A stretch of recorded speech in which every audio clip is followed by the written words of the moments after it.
He'll bring it back too. No, I found him by the road today. Oh, that is Pretty good. though. I'll keep him. That is pretty good. You hit any balls lately? How's your swing looking right now? I thought about it. The mat's right there. Probably could. No, I'm not gonna. No, what are you doing? Are you even hitting any golf balls? What are you doing all day long? I am not. It's in Minnesota, we're shut down, so I can't. The weather's nice, but No, I know, but indoors.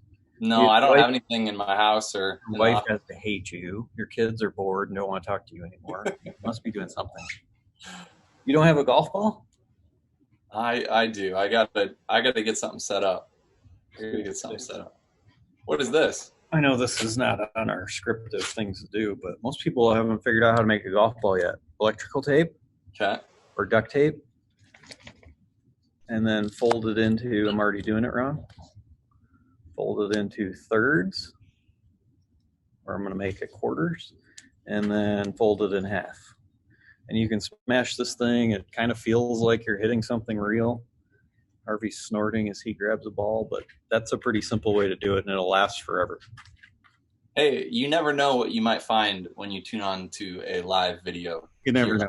Is it actually on now? We're live. No? That was Okay. the most valuable thing that people might learn as well. I am pumped about that. I really hope not, Cordy. You just led with the best material. You should have saved that for the end. Dog chasing a ball and making a golf ball out of. Well, so today we're going to talk a little bit about approach, a little bit about some iron game, and we thought we would lead off with some stats that you have collected. Tell us about what you have here to share with us. Let's do that. Screen share. Start with this one. So here is a topic that I think most people can relate to, which is we asked 95 or 100,000 students. I can't remember what that number is right now. We asked them if you hit a shot and you miss it long or short of your target, which way do you miss it? And the overwhelming response, where I'm over here throwing my cursor around, is really that the best players with a 1 to 5 handicap missed long about twice as much as those players who shoot in the 90s. So taking more golf club is really what this is for. And I made this for a Golf Channel spot because I really get very limited time to talk about a topic. So I tried to make a graphic that's simple. But essentially, the better players miss long twice as much. And I think this is still flawed because I don't think even 6% of the misses from guys who shoot in the 90s are over the green. I think it's probably closer to 1. But that's what you get out of a polled response. So if you want to get better at the game like instantly, I would stop estimating that you're going to hit the best shot every time, and then I would take more golf club. Absolutely. Well, I think an interesting kind of thought around that is I think a lot of people use yardage books, or more specifically rangefinders, wrong. Is if the pin's front, they laser the pin on the front, and that's the club they choose, when reality, no, you should go beyond the front pin to the middle of the green because you're going to miss some short.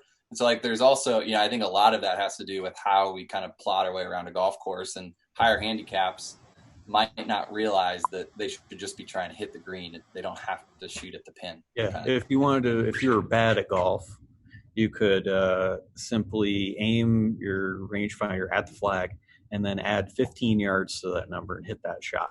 You'd be trending towards being a better player just from doing that.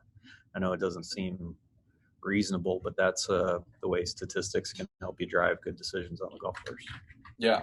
Well, I think another kind of rangefinder thing is I think always lasering the front of the green, the back of the green, so you can figure out where the middle of the green is in comparison to the flag if you don't have a pin sheet in front of you or anything. Yeah, no doubt about it. Super easy. If you always aimed at the back edge of the green, if you want to take that piece even a step farther, instead of aiming at the flag and adding 15 yards, just laser the back edge and always try to hit it there. That would help pretty much everyone who plays golf. Then I've got this one, which is if you were asked which way do you miss left or right, here are the percentages that came up at for the answers as well. So the x-axis are down here on the bottom. Those are just the handicap levels. So better players on the left. And then these are nearly ranked beginners. These are players who shoot in the hundreds every time. Missed to the left 17%. And I bet if we were out there with some game tracking software tracking that, I bet it'd live closer to, say, 5% are actually missing to the left. It's a really low percentage. Meanwhile, better players are tending to miss to the left of the green, in this case, almost 40% of the time. So there's something to that as well. We talk a ton about, sometimes I get some heat for this one and I don't understand it. That graphic right there basically tells you that better players miss to the left more. So most of what we talk about on context for how to hit a golf ball is how to draw or curve it too much to the left so that you're trending towards being one of those better players. There are a bunch of huge advantages to that too. Curving the ball for a right-handed player away from the target to the left like that also tends to reduce your spin loft, which lets you just hit a golf ball farther too. So it's there are tons of advantages to hitting the ball straighter, but having a draw bias is really good, as you can see from there. So if you were bad, you could aim 15 yards past every flag, aim at the left edge of the green or farther left than that, and you would probably be doing nothing but benefiting your own game from something like that. Have you seen the trick? Have you seen a dog do this twice, Cordy? I was gonna say that amazing noise, is that your dog chewing on a tennis ball? Yeah, apparently he found one of these. Their soundtrack right now. Yeah. Oh well. It's great. Okay, so Brian actually asked a question here. He said, how many actually hit it solid each time to get the best strike distance, anyways, which is a great point, is we don't hit it that solid that often, especially higher handicaps. Yep, and you're nailing that. I don't really have a research point on that just yet. I don't have a way of measuring the strike location on the club yet. But obviously the worse you are at the game, the harder it is for you to hit the center of the face, which is the skill separator number one, if there ever was one. That's how well do you hit a golf ball. So most players who are missing short tend to have a problem with the course management side that we talked about, but a lot of those are just mishit shots. So that's a fair comment by Brian for sure. So learn how to hit the ball better, which is what we do all the time at GOLFTEC, obviously. But in the meantime, if you don't have that skill set down and you can't work on it, just aim long to the left. You'll, on average, go out and hit better shots, even though you're occasionally going to hit one very long and very left. But I would just use that as an acceptable miss while you're practicing that skill.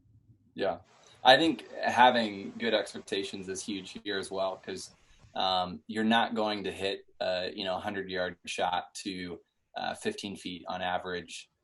You're not going to hit a 150-yard shot on the green every time. So lowering the expectations maybe lowers the tension as well for you.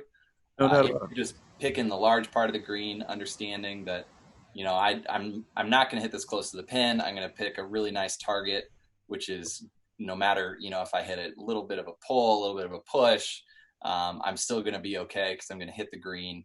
That's a win for almost all of us. No doubt about it. And especially since no one's playing tournament golf right now, going out and really practicing your skill set of where to aim a shot is a useful one to use right now. Well, that leads us really nicely. One other thing that we wanted to talk about was wedges. Mm-hmm. And, another thing with wedges is you've got to figure out your wedge gaps of what is a 70-yard shot, what is a 90-yard shot, and how do you do that without just trying to feel it? What is it? Is Sergio Garcia always talks about he was very much a feel player and just feels it. Mm-hmm. Those yardages. That's that's your game too. I totally get it. That's what you'd like to think you can do, but the reality is we can't. If we can have some kind of baseline to go off of, it's going to help us so much more. So I posted this little video just earlier this week, and I wanted to talk about this a little bit, but it's just a real quick, real simple little system, a little test. And right now is a great time because you can find a football field or anything to go do this in. But yeah, roll this real quick, and then let's talk a little bit about some wedge distance control stuff. Deal. About 10 o'clock on the backswing. So 9 o'clock being across the chest, 10 being a little bit more. Okay? So that was a little bit higher. Okay. No, all I want you to do is repeat that exact same swing. Right. Whatever your position is, repeat it, okay?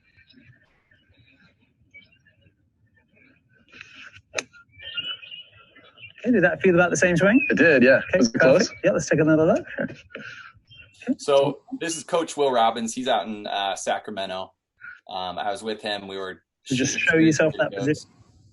And we're out here working on this. So we hit about 4 or 5 shots here, just trying to see how far. This was a sand wedge, 56 degree. See how far those went. I think we hit 4 or 5 here, trying to get in that 9, 10 o'clock. I think what we found is I was more comfortable being in kind of a 10 o'clock range, if that makes sense to everybody. And went up to the green, saw where those were at, and just lasered that back, not in relation to the pin, but just looking at how far they went. Didn't matter, if we're trying to hit it at the flag or not. And found out that was about 92 yards, something like that, on average between these 4 or 5 shots. And they're all pretty close in that distance. He said you landed one of the golf balls on top of another one. Don't be so modest. Clearly, you're one of the world-class players. Maybe. We try. Yeah, you did I saw the clip. I liked it. I think that's great practice. Anybody can go do that. I've got maybe a little different spin that you can find this on if you search on Golf Channel's website, golfchannel.com, and then you search for my friend Zach Lambeck, who's a GOLFTEC, works with me here as a director of teaching quality. He's done a couple of different videos on there about how to do it. The way that we did that was a little bit different, was take this red electrical tape that you can vaguely see on this, and then also on there I've got written what a half shot would look like, a 3/4 shot, and a full shot, those 3 measurements. And instead of trying to clone yourself on what you think 9 o'clock is when your left humerus is parallel to the ground like that and hit, which is really challenging, and you even mentioned that in the video, it's challenging to do because you don't really know without watching yourself. So with a coach, you could have him guide you along if that's not quite 9 o'clock. But if you can't by yourself, then make a swing where you think you've provided about half of the power that you would on a full swing, and then hit 3 shots with that. And the average carry distance, or wherever the golf ball ends up, I just write it right there. Then do the same thing with what you believe 3/4 is, because then you're taking out that variable of, was it 9 o'clock, was it 10 o'clock, and having to practice knowing those swings. So I think all of those are awesome ways to practice your game. That's stuff you can do right now when no one's really playing tournament golf. So now's a great time to practice how far do I hit a golf ball. So I thought that was really cool what you did with Will. Yeah, and I think people generally don't do enough testing. They don't do enough, challenges or experiments to go out there and see where they're at to develop those baselines. Too often it's just like, I was at the range and that pin, lasered at 90 and it's kind of going that far. Like, no, you can realistically spend some time to develop a baseline so you know exactly where it is. So if you have a 95-yard shot, you know that your 3/4 56 goes 90, so you need to go a little bit more than that. And that's, just like, it's a great time to experiment, and there's nothing's going to go wrong by doing a test or an experiment. You're not going to break anything. So it is a really good time to do this. I would run through that with 60, 56, 52, pitching wedge. Yep. Up at your pitching wedge, and then go to your most lofted club. And I think you nailed it. If you want to sum up all this, practice when you are going to the driving range, aim long. Don't try to aim right at that target flag, and just see where your dispersion really goes. You could track that if you wanted to. Aim to the left if you're right-handed. Those people who slice and curve the ball to the right, that's a better spot to be aiming. And then know all of your wedge, or all the distances you hit your short clubs at different speeds. So I like how you mentioned that. A pitching wedge, I know you might hit that 130 yards on a full swing, but it would be interesting to know what you have for a half shot. So half of that speed, you might hit it what feels like 50% to you, might go 80 yards instead of actually truly half. But then, from 80 yards, if you have a windy shot in front of you, don't grab your lob wedge and try to smash it. Grab your pitching wedge, make your half swing, and you'll get a pretty predictable result. Yeah. No, that's great. That's great. I mean, it almost kind of makes me think, like, if you don't have access to a TrackMan or any kind of launch monitor right now, just keep going. Why not, grab 10 balls, hit 10 with the 7-iron, and go through your whole gapping. If you have access, if you can find a field, we all have some time now. Not all of us can get out to a course. have some fun and just go do that and kind of develop that baseline so you're ready to go and you know those yardages. Because I know that I've always struggled with that of taking the time to set that baseline. It's just like, I don't know why, but it's just something that I've never been religious about. And so it's always a little bit of a guess, even though I know I should. So if I struggle with that person, I know there's a lot of other people that have just put it off and think they know. They don't really know how far their clubs go. I'm expecting 90% of people who come back to GOLFTEC and start taking their golf lessons here very soon are going to have said, well, I practiced putting indoors and I wiggled the club around a little bit, but I didn't really do much, when it was the perfect opportunity where I'm hoping people watch, or students watch videos like this, and then 50% of them walk in and say that, and the other 50% say, oh, I practiced what Cordy said. I hit my wedges a bunch into an empty field just to get out of the house, and I didn't realize that 50% of my lob wedge went 60 yards. Now I'm in a better place. So you can really get a lot done without even having to step out on the course, which I know is your point. Yeah. I think one really kind of dumb practical note that I should say is make sure to write stuff down when you do these tests as well. Because from personal experience, I can tell you that you can forget pretty quickly. So write it down on the clock. Get it right there. Write it down in your notes app. Make sure to just don't waste your time. Look right down the shaft and see there's nothing on the club when you put it down. But when you put it over, that's where all your fancy notes are at, Cordy. Look at that. That is a clever hack. I know. Did you write that down? I didn't write that down. I'm gonna write that down. Go ahead. I'll wait. Okay. All right. Are you done?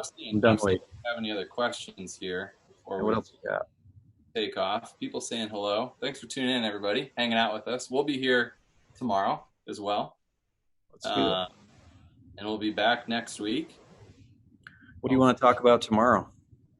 Tomorrow we're gonna break down Brad Faxon's golf swing a little bit.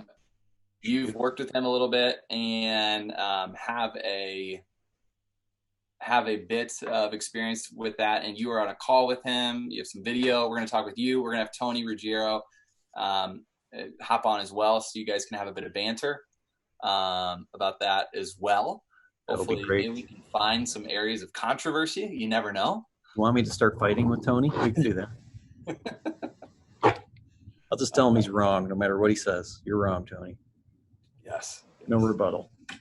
There we go. That's perfect. So we're going to do that tomorrow, and then we got some good stuff lined up for next week. We got a question. Top my second shot into a bunker. Teach me how to hit the 57-yard bunker shot into the wind. How do you not know how to do that? I don't know. I would just pick it up and throw it personally. Yeah. What else would you do? Maybe like a putter. Putter out of that? I know it's not really a serious question, but if you want to practice your 57-yard bunker shot into the wind, I'd suggest going to practice that. Grab your pitching wedge, hit a little bit behind the ball, and see what happens. But otherwise, the best advice is don't hit it in there.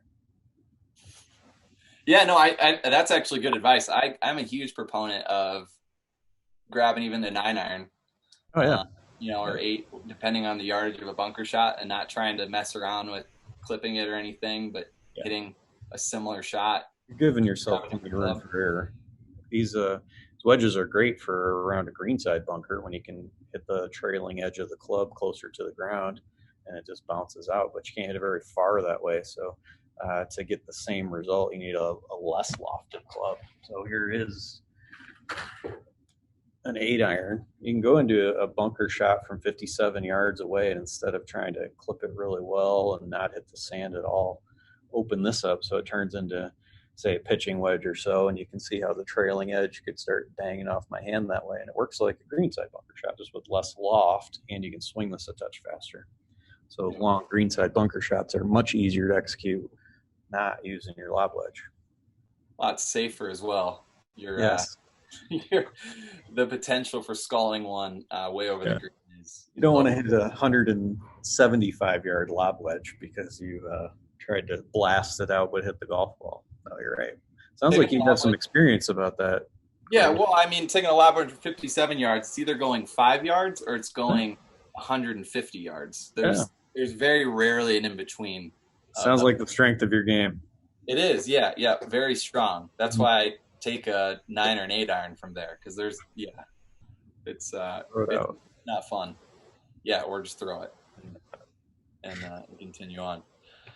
Well, Nick, let's call it there. We'll be back tomorrow for some more fun. Same time. We'll be back hanging out here on Facebook, YouTube, wherever you're watching this. I would love to hear some questions and or what you want to see us chat about, who you want us to have on. We're going to be bringing on different guests, trying to pull in different topics, data, keep this interesting on a daily basis. So good one for tomorrow would be any questions you might want to ask of Brad Faxon or his game. I can either answer it or I'll text him maybe while we're talking here and see what he has to say. Questions for Brad Faxon, those would be great as well. Thanks everybody for hanging out. Nick, we will see you tomorrow. Bye, Cordy.